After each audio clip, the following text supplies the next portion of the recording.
ఇప్పుడు ఒక బ్రహ్మాస్త్రం కాదు, 2 బ్రహ్మాస్త్రాలు ఒకదానికొకటి ఎదురొచ్చాయి. ఇప్పుడు లోకములన్నీ తల్లడిల్లిపోయి ఉపద్రవం వచ్చేసి ప్రళయమే వచ్చేసింది అనుకుని దేవతలు ఋషులు పరుగులు తీస్తున్నారు.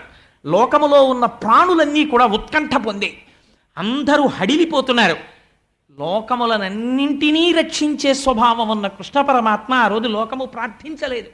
కానీ ఆయన అన్నాడు, ధూర్తుడైన అశ్వత్థామ ప్రయోగించిన బ్రహ్మాస్త్రము మీదకి నువ్వు కూడా బ్రహ్మాస్త్రాన్ని ప్రయోగించావు.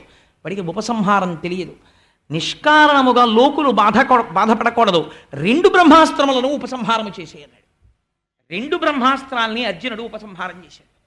ఉపసంహారము చేసిన తరువాత వణికిపోతున్న అశ్వత్థామ దగ్గరికి వెళ్ళి ఒక పశువుని కట్టినట్టు త్రాటితో కట్టేశాడు. కట్టేసి రథం మీద పెట్టాడు. పెట్టి విపరీతమైన వేగంతో యుద్ధభూమిలోకి వచ్చాడు. యుద్ధభూమికి వచ్చి అక్కడ నిలబెట్టాడు రథం దింపి.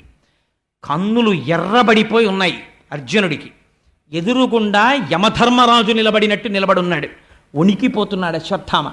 కృష్ణుడు అన్నాడు, అర్జున, నిద్రపోతున్నటువంటి అమాయకులైన ఉపపాండవులను సంహరించినటువంటి బాలఘాతకుడి అశ్వత్థామ. బ్రాహ్మణుడని చూడకు, గురుపుత్రుడని చూడకు, సంహరించేయి, కుత్తుక కత్తిరించు అన్నాడు. అర్జునుడు మారు మాట్లాడలేదు, చంపలేదు. కృష్ణుడు చెప్పినా మీరు గుర్తుపెట్టుకోవాలి బాగా, ఎందుకు చెప్తున్నాడో సూతుడి విషయాన్ని. కేవల కథాంశము కాదు భాగవతంలో, లోపల ఇది ఉపనిషత్ సారము, మీరు గుర్తుపట్టాలి. బ్రహ్మాస్త్రాన్ని వేశాడు, 2 ఉపసంహారం చేశాడు. అశ్వత్థామని చంపలేదు.